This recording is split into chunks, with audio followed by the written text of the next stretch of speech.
Five, four, three, two, one. Hello and welcome to Success Series with Ravi, where we talk with inspiring and successful individuals from all over the world and learn from them success secrets. And I'm thrilled to have with me someone special today. He's John Livesay. He's a highly sought after keynote storytelling speaker and a Forbes columnist.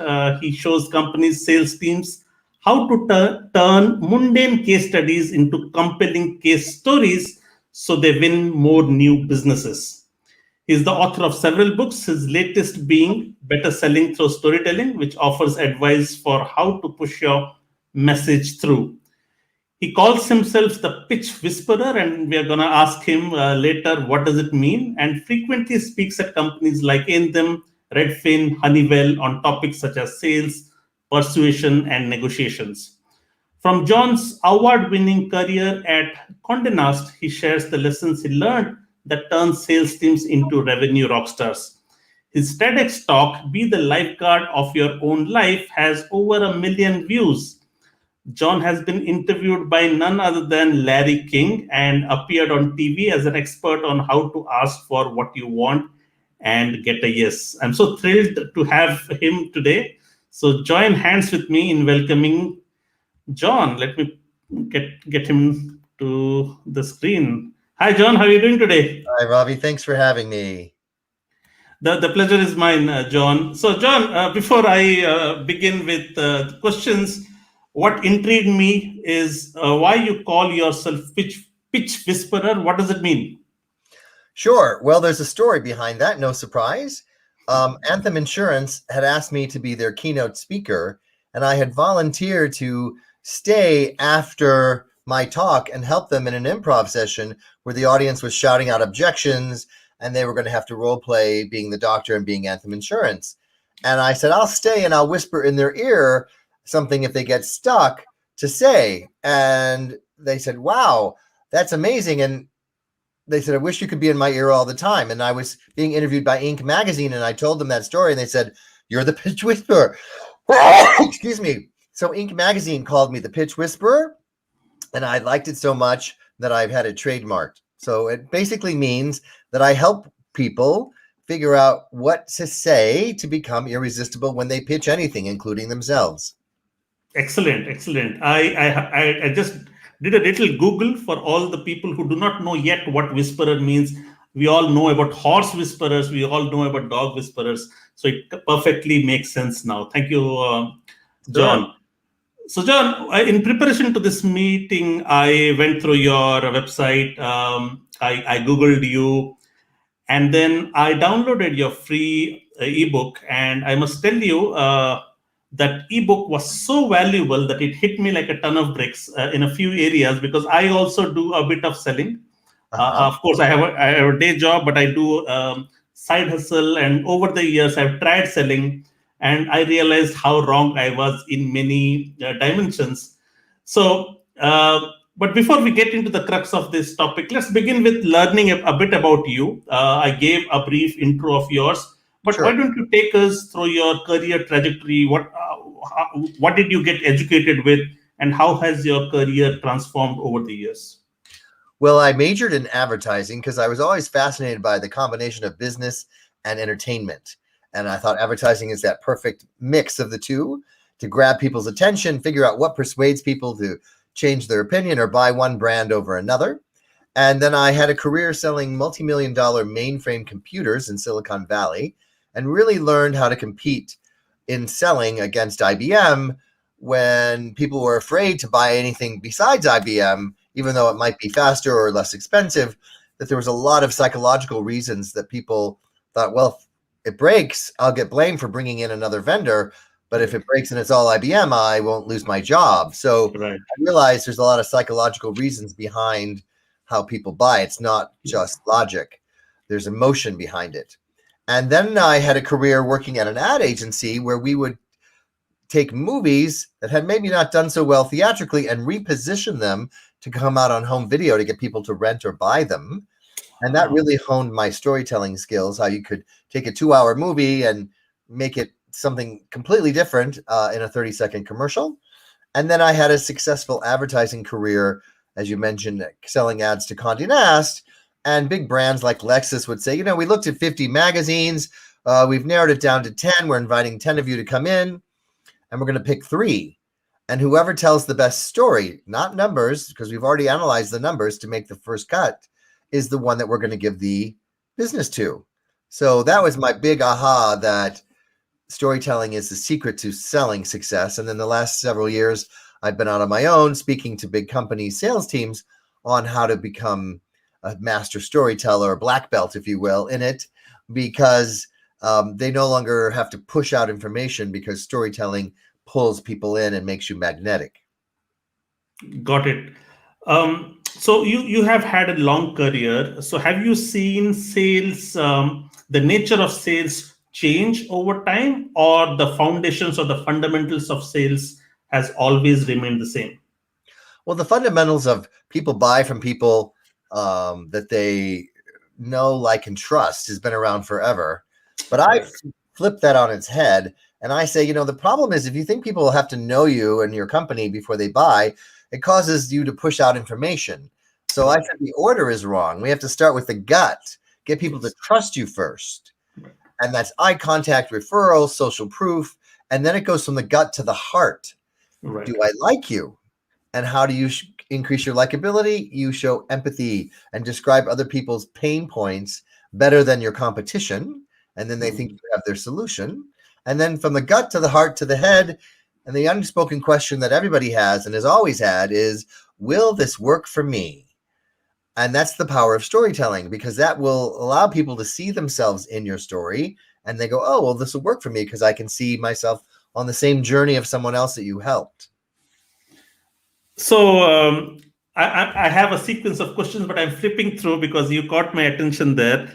Does gut to heart work for business to business selling outside of, because I thought direct selling to people works, but when business to business, you know what your pain points are, and then you evaluate the marketplace, and then you see the who are the vendors, and then you go and hire the one who would solve your problem the best, right?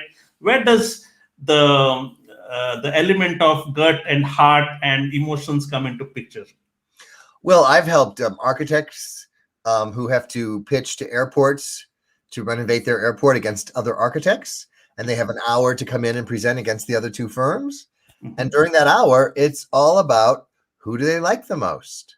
Because they have to work with you for 6 years. They literally told the firms, we're going to hire you could all do the work, so we're going to hire the people we like the most, because it's a 6-year project. So there's where the heart comes in. And but you need to build trust. And so you build trust by telling a story of another client that you worked with, and people then go, oh, you really, instead of saying we use critical thinking to anticipate problems, I helped them craft a story showing how they had vendors on call on a particular project that went from 9 at night till 9 in the morning in case something went wrong. And sure enough, something did, but they got it fixed in time so that all the stores could open. So when you show it instead of tell it, that's where the gut and the heart come in. Got it. So you mentioned about stories. So let's get to the crux of it. You said in the ebook that I was reading, the people who tell the best story get the sale. Yes. Help us understand, how does it work? Sure. Well, the other line that I have now, which is a whole online course experience, is the sale is in the tail, TALE. Yes. So the big problem when you present or pitch anything is people forget half of what you say 20 minutes after you leave. But when you tell a story that they can remember, and even more importantly, repeat to other people, that's part of why storytelling is so powerful as a sales tool. I was also working with an executive search firm, and they said, we often get called in to present against 2 other competitors, and we ask if we can go last, hoping that'll make us memorable. And I said, well, that's not a very good strategy. You can't control the order you present, but you can control telling a great story that they're going to remember. Even if you go first, you'll set the bar for everybody else. Because when you tell a good story, you tug at people's heartstrings, and that's what causes them to open the purse strings. Nice. Heartstrings to purse strings. That's a nice one as well. Sale is in the tail, and you're very good with words here. Thank you. So, as I said, your book on storytelling left an indelible mark in me, and it shows a ladder from being invisible to irresistible. Yes. Help us understand this. What's the ladder like? What are the elements in between invisible to irresistible?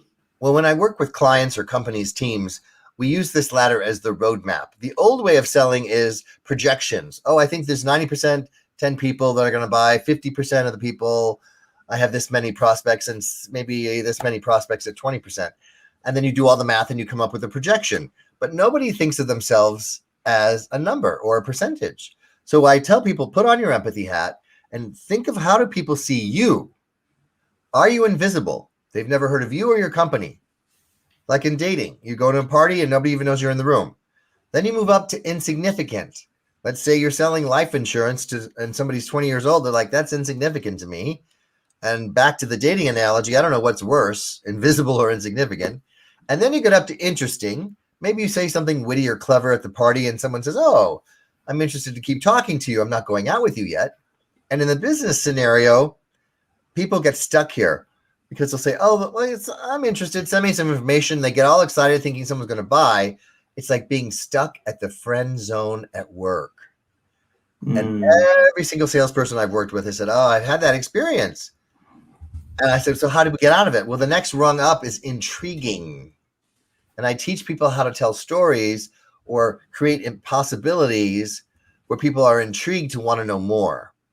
Dating wise, you could rate, oh, if I were going on a date, we have a town car pick us up and we do this and we do that. And then you get up to the irresistible level. And of course, in relationships, we know what that like. We can't stop thinking of the person. We're texting them all the time. And then we have clients that think we're irresistible. They love us. They send us referrals. But like any relationship, we have to make sure we're not taking it for granted. So I work with people on what can you do to make sure these people are feeling seen and heard and appreciated way beyond just the traditional thank yous. Got it. And does it take time? And what is an estimate of time from becoming invisible to irresistible? Because I think it needs a lot of investment and it has a certain gestation period, isn't it? Yes. Well, the problem is nobody asks somebody out on a coffee date to marry them typically. And yet sometimes on LinkedIn, people say, hey, would you like to connect and buy my product? So it's, Yes. you need to go through stages. And sometimes the stages go quickly, depending on how urgent the deadline is for someone to buy something, or where you start on the ladder. If you're already at interesting, but you're stuck, then you only have 2 more rungs to go up. And sometimes it's a matter of taking some time to come up with something that's going to intrigue them to want to know more. And most people make the mistake of just pushing out more information because they think, oh, you just don't know enough to buy. And that's not the problem at all. Got it. Got it. My interest for this conversation is for startup founders who also have to do a lot of selling. In fact, they have to, for the first formative years, they have to do the selling. They usually don't have a sales team. Right. So the context is startup founders. So help us give some examples. Do you have some examples where startups or even large companies have been able to transform their narrative and become intriguing?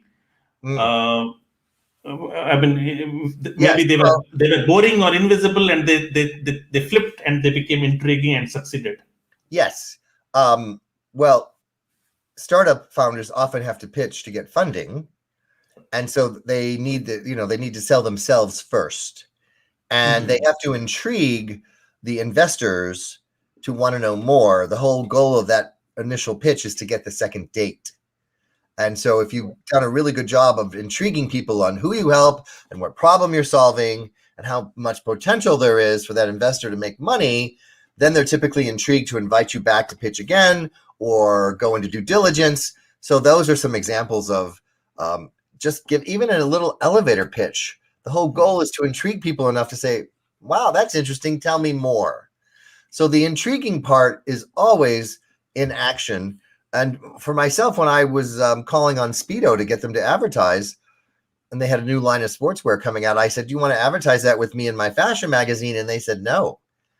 But I started the sentence with, what if? What if we treated your sportswear like it was high fashion? We could have the models wearing the sportswear at a hotel pool outside. You could invite Michael Phelps since he's on your payroll. And they were intrigued. They said, well, wow, how would that work? So there's many situations where you can start that what if concept to intrigue people to start envisioning a different future that includes you in it. Tell us a bit about. Tell us a little more about the what if. So how do you frame what if? And you mentioned that you have to paint a vivid picture. Could you elaborate a bit on what if? It sounds very powerful. Yes. Well, another example is I was calling on Guess Jeans, and I went to them and I said, I noticed it's your 30th anniversary and W Magazine's 40th anniversary. What if we did a joint celebration? Drew Barrymore's been on the cover of W. She's also been a guest model. And we could put those kinds of photos together at an event and invite celebrities. I bet we get a lot more press than if we just did events by ourselves. And they loved the idea so much that they gave me a 30-page supplement with every page being a different guest model that got inserted into W's 40th anniversary. And that is what caused me to win Salesperson of the Year at Condé Nast, because it was a unique, exclusive amount of revenue that was coming into the magazine and generated a ton of publicity for both of the brands, all from what if. Nice. So what you're saying here is not to take no for an answer and do some real hard work in being creative and imagine possibilities. Exactly. That's exactly what I'm saying. Mm-hmm. Thinking out of the box and see, because if you don't give your prospect options, even they would not imagine these possibilities, isn't it? That's it. That's right. And one of the best ways to do that is we talked about turning boring case studies into compelling case stories. Mm-hmm. A story has 4 elements to it. It's the first part's the exposition, the who, what, where, when. You have to paint that picture. Then you describe the problem. And as I mentioned, the better you describe the problem, the better people think you have their solution. In any good story, the stakes are high. Otherwise, you don't care about what's happening. Then your solution. And then the secret sauce here, Ravi, is the resolution. What is life like after you've worked with someone or they bought from you? Imagine if The Wizard of Oz ended when Dorothy got in the balloon. And then would be, okay, she's off back to Kansas, the end. There wouldn't be that wonderful resolution scene where she's in bed saying, oh my gosh, there's no place like home. And you were there. That's what makes that movie classic. Correct. So I was working with a medical healthcare company and I said, what are you saying now to doctors to get them to buy your products? Oh, our equipment makes the surgeries go 30% faster. Do you want one? I said, yes, that's a left brain analytical numbers yeah. Way to push out information. So we crafted a story that's, imagine how happy Dr. Higgins was 6 months ago down at Long Beach Memorial using our equipment when he could go out to the patient's family in the waiting room an hour earlier than expected. And if you've ever waited for someone you love to come out of surgery, you know every minute feels like an hour. Yes. And he said, good news. He put them out of their waiting misery early and said, the scope shows they don't have cancer. And then turned to the rep and said, that's why I became a doctor, for moments like this. Now that rep tells that story to another doctor at another hospital who sees themselves in the story and says, you know what? That's why I became a doctor too. Lovely. How lovely. Excellent. So also, do you have examples in business context where people have succeeded with not just what if, but better storytelling? From your experience where people have succeeded in better storytelling? Yes. Back to that example of the architecture firm when they had to present against the other 2 firms to win the renovation of the airport. We did the same structure: exposition, problem, solution, resolution. 3 years ago, JetBlue at JFK hired us to renovate the airport. That's the exposition. The problem was we had to rip off all the tile in the middle of the night from 9 at morning till 9 at night. Right. And get it done on time so the stores wouldn't lose revenue. Right. We had our vendors on call. We repaired everything. The stores opened on time. And now a year later, sales are up 15% because we designed a place that pulls more people in and keeps them shopping longer. Lovely, lovely. I read your a very nice article on Victoria's Secret. I was just Googling and I found that article.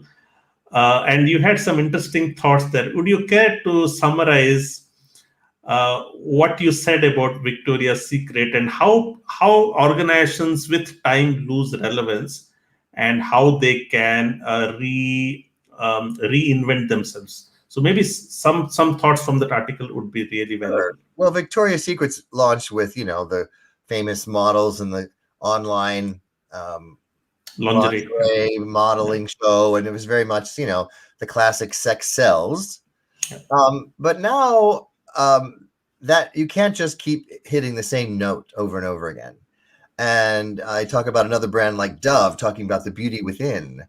And so if a brand wants to evolve and show women of all sizes and not just models to continue their sales to grow, that's an example of what I was describing there, that you need to keep telling different stories to keep people interested. Got it. You also mentioned about building a unique category for yourself that no one else fits into. How in a crowded marketplace, how can you build a unique category for yourself? Well, the classic line is the riches are in the niches. And so many people are afraid to only be known for one thing. But I remind everybody that Amazon just sold books first. If they tried to launch and sell everything they're selling now, it would never have worked. So the reason having a specific niche, in my case, I help healthcare and tech companies win more new business when they have to pitch against competitors by telling better stories. Now, you mean? Is Yes. that your niche now? Wow. It's now, yes. And so people go, now I know who to refer you to. The irony is I still get called in by insurance companies and mortgage companies and other kinds of companies that have sales teams saying, we'd love to hear how you've helped the healthcare industry or the tech industry and see how that could apply to our industry. But again, if you just say, I'm a sales speaker, that's too broad. Oh, you're a sales speaker that specializes in storytelling for these two industries, and the outcome is they win more business because you're telling better stories. Now, that's a very specific lane. I don't help them with their pipeline. I don't help them with all the closing techniques. I'm right in the middle of the funnel where you have to pitch and tell a story to convince people to say yes. So that's my niche. And then I just keep getting hired and referred because people can remember it. Got it. So, but usually anybody who starts afresh and new, he does not have, first of all, the patience and this is the power of being formidable and just stay to that niche. So what are your advice? What is your advice to go through that phase of staying to that niche before you consider? Because usually I know this in close quarters startups, when they don't see success in one niche for a short time, they eventually want to be everything for everybody. Yeah. So what would be your advice? Well, one investor told me, tell your clients, don't try to boil the ocean. And, just if your ideas are too grand, we could do this and this and this and this, then nobody can remember it. And figure out what your product market fit is and be known for being really great at that. And if you get impatient that you're not getting the growth or the sales you're in, it doesn't mean that you just keep jumping from thing to thing. Is you want to really do some research and figure out, are these people struggling with a problem that I can uniquely solve? So when you decided for this niche of healthcare, did you also bide your time? Yes, I had a lot. I've also spoken to Coca-Cola and Redfin Real Estate. I've had a lot of other clients in other industries hire me. But if you go on my LinkedIn profile, you see it's focused on healthcare and tech companies like Olympus and Honeywell and Anthem Insurance and Blue Cross and etc. So it's all focused on, oh yes, here's a list of all of those kinds of clients. And it doesn't mean I don't speak at other clients, but I don't try to list everyone I've ever spoken to. So it helps in better positioning as well. And that is what you meant by a unique category. Yes. And within healthcare, there's lots of subsets. There's the insurance industry. There's the tech equipment that the healthcare industry buys for the doctors to, and then healthcare and technology combined is a very lucrative industry because typically they sell equipment. It's a 50,000 or more, and it's Right. very competitive, and they need to, and it's technical. So my skill set is turning something technical into a story. Nice. I also read your Inc. article where you shared a lot of nuggets of wisdom. And one thing that captured my attention was you said, don't forget the three things you're selling. Yeah. Sell yourself first, why you are in the job and passionate about it, then sell the company, then sell the product. Could you explain why this sequence is so important? Well, most people just jump right into the product or feature or service and push out information. But remember, people buy from people that they trust and like and know. And so just a little bit of selling yourself is just your own personal story. People want to know that you have a passion for what you're doing. You're not just there to make money. So even if it's something as simple as, oh, my mom was a nurse, that's what got me into healthcare. Or I was a microbiologist before I came to work here. I just didn't want to spend my life behind a microscope. Oh, now we know a little bit about you. Or I worked with an architect. He said, when I was 11, I played with Legos. That's what made me become an architect. So selling yourself is telling you a little bit of your story. And then the company has a story. Even if you're a startup and it's just you have a name for the company. There's a story of origin of how you came up with the name or how you decided to launch this, product. And that gives people a sense of, oh, that's a fascinating story, or that's what this company's values are, whatever it is. And then go into telling the story, not the facts and figures of your product or service. So people do spend some time in small talk, but I think that small talk is not as powerful as. So when you're breaking the ice, you're doing this small talk, right? But what you are saying is instead of keeping small talk, instead you could warm up by telling your own personal story that is even more powerful, isn't it? I think so. Yes. I mean, rapport building, either people ignore it, which is a mistake, or they go on too long, which is a mistake.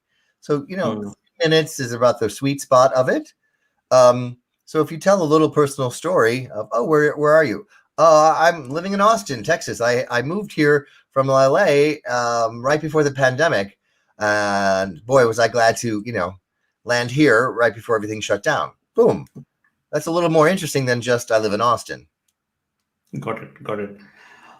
So I'm gonna shift gears here a bit on building your personal brand, and you have a phenomenal personal brand. I mean, if I Google, your website comes right at the top, and as I already mentioned, I did a research. It was easy to find information about you.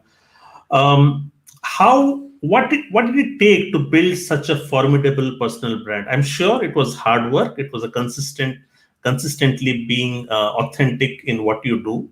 Yes. But I would like to know some of the behind the scene hard work. What goes into building John Livesay, as you said?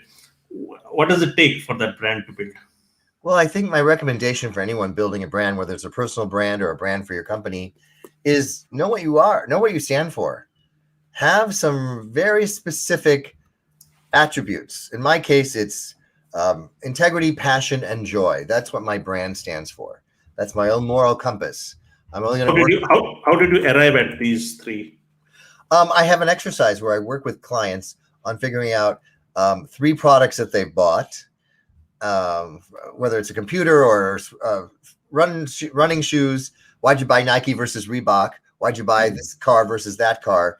And it's amazing when we go through those exercises, you'll start to hear your subconscious will say, it's because we see ourselves in those brands. Oh, I really like the design. I like the workmanship. I like the creativity. I like the whatever it is that allows you to help and then figuring out what your brand stands for.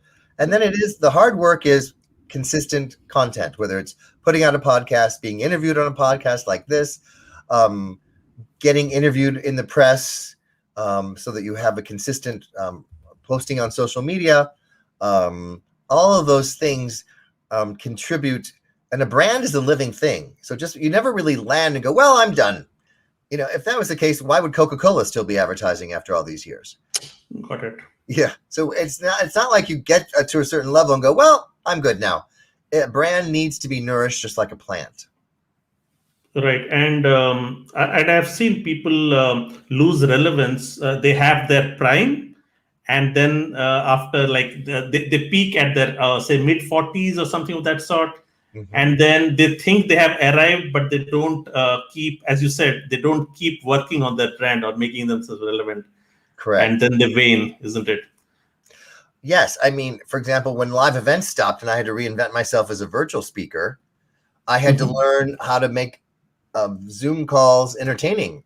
And in my case, I, hired someone to train me how to use Ecamm for special effects, where I can Right. have, you know, myself underwater when I'm telling a story about being a lifeguard, or butterflies flying across the screen when I talk about getting butterflies in your stomach. So there's all kinds of techniques that we need to do to keep ourselves relevant and keep reinventing ourselves. Got it. I just want to go back to the integrity, passion, and joy. That is something that is also my favorite. That people should understand who they are. So you talked about these exercises that you do with brands, but do Mhm. you also do the similar exercise with your own life to understand what your core values are? Yes, I work with a lot of coaches and consultants and entrepreneurs on defining their own personal brand, their company's brand, so that we can tell that story better. And a lot of coaches and consultants and even startups love what they do, but they hate the selling part. And so once they work with me in my online course, I show them that you just have to become a storyteller. And it's a skill that you can learn like any skill, like coding. And once you practice the storytelling skills, then the selling is not something that you dread doing because everyone loves a good story. You mentioned about your online course. Could you elaborate a bit more on Sure. what the storytelling online course is all about? Yes. It's called The Sale is in the Tail. Mhm. And it's 10 different modules, all about the premise of how to tell a good story, how to overcome your negative mindset, how to get more confidence, how to be resilient. And then they get to work with me in a private group for 8 weeks where they practice their stories. And a lot of what I find is the students who come also have a dream of giving a TEDx talk and getting on TV or getting a magazine like Inc. to cover them. So it's all storytelling. So I said, in this whole experience, not only are you going to win new clients by becoming the best storyteller, but I'm going to show you, if you have a dream of giving a TEDx talk, how to craft a story for that. And if you have a dream of being on TV or being featured in a magazine, I'll help you craft the soundbite that makes the journalists lean in and say, "Ooh, we'd like to interview you on that." So that's the all-encompassing experience of working with me in an online experience. And the outcomes are, coaches start getting clients left and right without feeling pushy. And then their business takes off when they get a TEDx talk and publicity because they have social proof. Got it. You have a popular TEDx talk. I just mentioned in your intro. How does one land in a TEDx talk? How does it happen? Well, the whole concept of a TEDx talk is very different than the talks I'm hired to give to corporate sales teams. Right. This is much more of a personal story. And literally the tagline for TED and TEDx is an idea worth sharing. Sharing. Yes. And so you have to figure out what has happened in your life that is an idea worth sharing. In my case, it was about being laid off, having to reinvent myself. It's all about embracing disruption. Now, this was recorded before the pandemic. Ironically, it's more relevant than ever now because we've all had to embrace disruption. Yes. And how did the Larry King interview happen? Which year was that, by the way? That was 2 years ago. And Ah, that happened through my network. I was friends with someone who co-hosted the show with him, Cal Fussman, and I had helped Cal become a better storyteller to sell himself as a speaker. And he liked what I was saying so much, he said, "I'm going to suggest to Larry that we interview you on the show." And so sometimes things like that happen that I never dreamed that Larry King would interview me. And yeah, that was a big one. it was quite thrilling, and he couldn't have been nicer. And I did my research before I went on air, and really, knew how he got his big break, and that he doesn't like small talk, from the restaurant to the studio and things like that. So it was a great experience. And you have to really be grounded when you have those opportunities to not get intimidated by who else they've interviewed. And that, if you find yourself in those situations, you've created it, you deserve to be there, and don't let the imposter syndrome take over. Nice. So you had those feelings of imposter syndrome, or whether it is happening, is this for real or not when you were with Larry King? A little bit, you're just like, okay, this is a whole nother league. Yeah. For me, Arthur Ashe has a great quote, the former tennis pro: the key to success is confidence, and the key to confidence is preparation. Nice. Yeah. So the more prepared I am, the more confident I am. So I knew a lot about Larry King before I met him. So I could say, oh, I love that story of how you interviewed Frank Sinatra when you were just in the radio and got your big break. And he's, oh yeah, that was so I knew what kinds of questions or comments to make to build that rapport. That wasn't small talk. It showed respect that I had actually done my homework. Got it. And at the nick of time, because he passed away just last year, isn't it? Yes. So I have this last closing question here. You come across as somebody who doesn't like to stop. You have that energy of a child, and you have this. So you speak in a podcast. You write a lot of content, articles on all these very well known publishing houses. Where does that energy and the drive and hunger come from? What keeps you going? Well, for me, my passion is to help as many people as possible get off this self-esteem roller coaster, because I was on it, where you only feel good about yourself if things are going great, or your numbers are up, and bad about yourself if they're not. And I found my way off of that self-esteem roller coaster was thinking of myself as the movie director of my own life. And if I'm playing out a horror movie of what the future could look like, or reliving something that happened in the past, I just say cut, like a movie director does. And I realized I can change the setting, the cast, the whole thing. And so my passion comes from helping people have that awareness and then teaching them how to become storytellers, because it not only helps them in their career, it helps them in their personal life. And there's nothing more rewarding than going, this is what I'm supposed to be doing, and the impact is great. What are your immediate goals, say, the next 3 years or so? Oh boy. Well, I think it's challenging these days to project that far out, because things change so rapidly. But I do love traveling and speaking on a lot of different countries' stages, and bringing this concept of self-awareness and self-esteem and storytelling to people who've never been exposed to it. So working with coaches and consultants who have a great message, and if I can help them become better storytellers, then the ripple effect of all the people they get to help is really my passion. Excellent. Well, this brings us to the end of a fascinating interview with John Livesay. John, it has been a pleasure to talk to you and get insights from your vast knowledge repertoire. Thanks for sharing your time and wisdom with us. It's been my pleasure. Thanks so much. Thank you, John. See you then. Bye-bye. Bye.